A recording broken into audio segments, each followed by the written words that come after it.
એટલે છેલ્લા કેટલાક સમયથી ગુજરાતમાં દારૂબંધી અંગે ખાસ કરીને વિરોધ પક્ષના જિજ્ઞેશ મેવાણી ઘણી બધી વાતો કરી રહ્યા છે.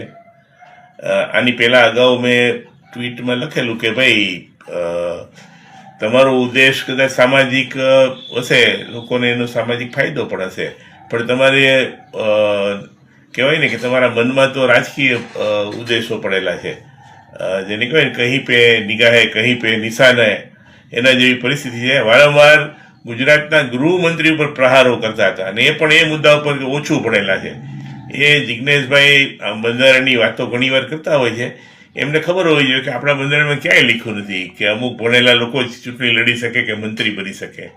એને કદાચ યાદ હશે કે ખબર નહીં, પણ ગુજરાતના મુખ્યમંત્રી કેશુભાઈ પટેલ બહુ ઓછું ભણેલા હતા અને છતાં લોકમાન્ય નેતા હતા.